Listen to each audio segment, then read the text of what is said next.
había un pequeño río que decía: yo quisiera convertirme en un río grande, grande.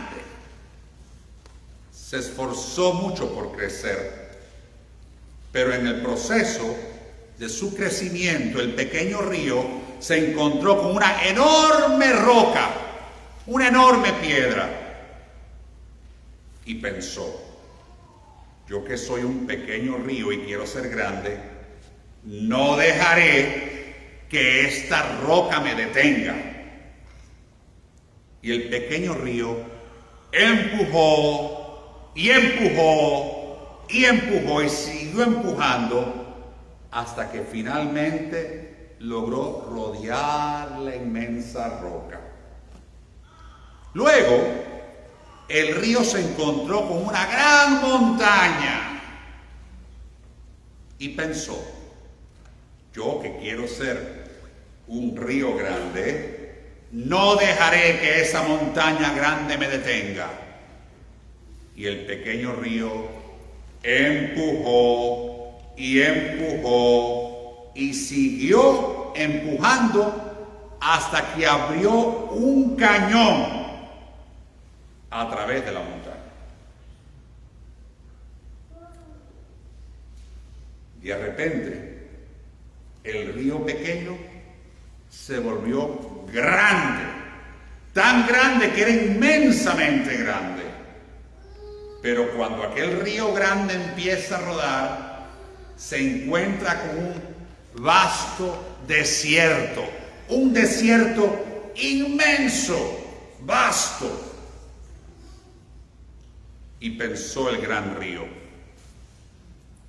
no dejaré que este desierto me detenga. No. Pero a medida de que el río fue avanzando en aquel desierto tan grande, con aquella arena caliente, caliente, caliente, comenzó el desierto a absorber el agua del río y solo quedaron unos pocos charcos de aquel río grande. Y el río guardó silencio.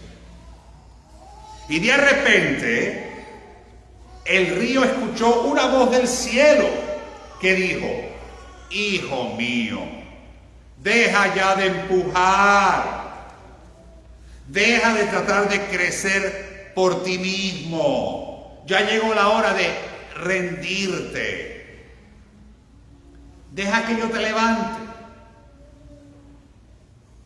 deja que yo tome el control. Y el río respondió: aquí estoy, haz lo que tú quieras. Entonces, el sol se elevó y llevó el río y lo transformó en una enorme nube, la convirtió en una enorme nube. Y el viento transportó el río a través del desierto y lo dejó caer en forma de lluvia sobre las colinas y los valles y las tierras lejanas. Y a través de esa lluvia se hicieron fértiles los campos y prósperos. El pequeño río que quiso ser grande y no se daba por vencido. Queridos amigos, ¿quién aquí no ha tenido momentos en los cuales ha sentido que su fe ha sido probada? Todo, ¿verdad? Has your faith ever been tested? ¿En algún momento te has sentido que Dios está lejos y no te escucha? O como decimos los latinos, que nos encanta decirlo, me dicen: Padre, he perdido la fe. Y lo dicen siempre de forma dramática, como somos nosotros.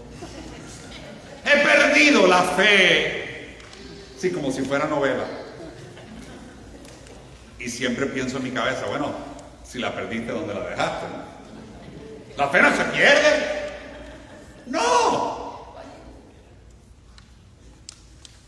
Pero como el río, nosotros a veces en la vida empujamos y tratamos de dirigirlo todo.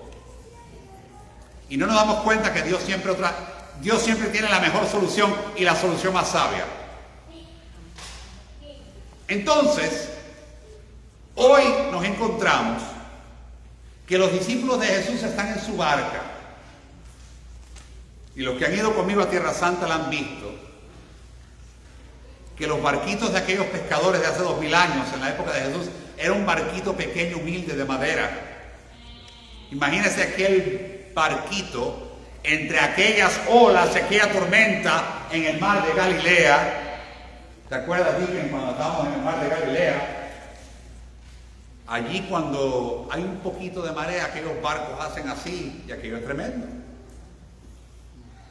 Imagínense cuando aquel barco daba y azotaba con aquella tormenta, azotaba contra el barco que iba a pasar y de repente se aparece Jesús. Acércate, Pedro, y Pedro se va acercando sin problemas sobre las aguas. ¿Hasta qué? Hasta que Pedro se distrae. ¿Y cómo se distrae Pedro? Igual que nosotros. Porque las olas son como las ansiedades que sufrimos nosotros. Que si el dinero, que si el trabajo, que si la familia, que si la salud. Todos los problemas que tenemos nosotros a diario, que nos quitan el sueño y que no nos dejan vivir en paz, que nos causan ansiedad. De hecho, hay mucha gente tomando medicamentos de ansiedad porque vivimos en una sociedad de ansiedad. ¿Sí o no? Lo único que hay que hacer es montarse ahí en la I-95 o en el Expreso 5 minutos para que te dé ansiedad. ¿Sí o no? El barco es como nuestra zona de confort. Y fíjense que los milagros no pasan dentro del barco, los milagros pasan afuera. ¿Se acuerdan en otro episodio que no pescaban nada y Jesús dice, saquen las redes, tírenlas al mar? Y cuando las tiraron al mar, pescaron tanto que se hundía el barco. Después hay otra cosa, y es real. Cuando Pedro sale del barco, hay fe, hay confianza, y este es Jesús, yo también voy a caminar, pero después las tormentas de la vida, la preocupación, que son los vientos que nos trae la vida, hacen que Pedro pierda el enfoque. Al igual que nosotros, que cuando nos enfocamos más en el problema, no nos damos cuenta quién es nuestro Salvador. ¿Y cuál es el problema? ¿Qué tan grande es el problema? Porque aquí la situación no es decirle a Dios lo grande que es tu problema, es decirle a tu problema lo grande que es tu Dios. Aquí el problema no es decirle a Dios, ay, tengo este problemote. Eso lo podemos hacer, pero también tú tienes que decirle a tu problema lo grande que es tu Dios. O sea, que la mano de Jesús es inmediata, pero tenemos que estar enfocados en Él. Señor, sálvame, son las palabras de Pedro. Lord, save me. Señor, sálvame. Y en aquel momento nos dice el Evangelio que el Señor Jesucristo levantó al que se estaba hundiendo. Lo levantó. ¡Wow! ¿Por qué les digo esto? A veces se nos olvida que no es suficiente decir tengo fe. La fe hay que ponerla en acción. Ahí lo dije, sí, y lo voy a repetir. No es suficiente decir yo tengo mucha fe, yo soy muy cristiano, muy católico, muy creyente. Es bueno. Pero ¿realmente tienes fe cuando es probada? Is your faith still good when it's tested? ¿Tienes fe todavía cuando está probada tu fe? Cuando vienen las tormentas de la vida. Por eso es tan importante en la oración ser constante y regular. En los tiempos de la lectura bíblica, constantes. En el tiempo de oración personal, constantes. No de vez en cuando. No cuando tengo miedo. No antes. Mira, ahora empiezan las clases esta semana. School starting this week, by the way. Y gracias a Dios. School starting this week. Y Siempre he pensado que todos tenemos mucha fe 3 minutos antes del examen. Señor, no estudiamos suficiente, pero antes del examen, mucha fe. Para que la fe realmente se ponga en acción, tiene que ser una fe constante. Ir a misa, no puedes ir a misa de Pascua a San Juan. La adoración de Dios tiene que ser algo constante. La adoración a Dios tiene que ser constante. Nuestros hermanos evangélicos dicen, hay que congregarse. Nosotros decimos, hay que ir a la iglesia, hay que ir a misa. Lo importante es alimentarnos con la palabra de Dios y alimentarnos con los sacramentos y alimentar nuestra alma, pero no de vez en cuando, sino de una forma regular. Hoy Jesús le dice a Pedro, oye, hombre de poca fe, y no es porque le faltara la fe a Pedro, no, porque cuando la fe la tenía que poner en práctica, se le olvidó lo que era importante.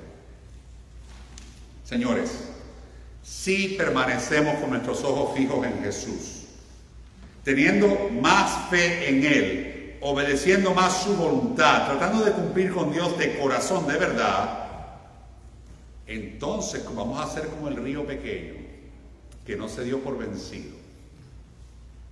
El resultado no será el que tú buscas. El río nunca pensó que el desierto se le iba a absorber y chupar. Pero tampoco el río pequeño pensó que Dios lo iba a usar como lluvia para hacer que los campos todos fueran fértiles. ¿Se dan cuenta? El final de la historia no te toca a ti ni me toca a mí. Nos toca ser fieles. Mantenernos en el camino de Dios. Es decir, ¿sabes qué? Esto es lo que Dios realmente me está pidiendo y voy a seguir este camino. Aunque ese camino te saque del barco de la comodidad. Yo conozco mucha gente que por estar en la comodidad, estar siempre en la comodidad, no se han aceptado hacer lo que Dios realmente lo está llamando a hacer. Y eso es vivir en frustración. Y hay demasiada gente que vive en frustración. Hay que salir del barco a veces, de esa comodidad, para ver cómo es que Dios te levanta y te saca y te pone en el lugar donde tú debes estar. Eso es un proceso espiritual profundo y largo, pero muy real. La fe no es un concepto allá arriba, en el topos uranus de Platón, una idea filosófica ya. No, la fe se encarna en la realidad. Yo creo en Dios y soy hijo de Dios y busco vivir como un hijo de Dios. Y eso lo hago a diario. Y cuando fallo y me hundo, me doy cuenta que el único que me puede levantar es Jesús, mi Señor. Por eso cuando Pedro dijo, sálvame, Señor, la mano de Cristo, del Señor, estaba ahí mismo y lo levantó. Él hará lo mismo con cada uno de nosotros. Cuando nos hundimos, cuando nos caemos, cuando nos deprimimos, cuando nos sentimos mal, cuando hay una enfermedad, cuando hay una dificultad, cuando hay un duelo, Jesús es el único que nos puede levantar. Así que vivamos esta vida manteniendo la mirada en Jesús, reconociendo que Él puede lo que parece imposible para nosotros. Él lo puede todo. ¿Tú crees que estás muy hundido? Para Dios nada está perdido. Para Dios todo está encontrado. Y Él nos levanta y nos saca de cualquier dificultad. A nosotros lo que nos toca es tener fe, confiar de que Él puede. No le digas a Dios lo grande que es tu problema, dile a tu problema lo grande y lo fuerte que es tu Dios. En el nombre del Padre, del Hijo y del Espíritu Santo. Amén.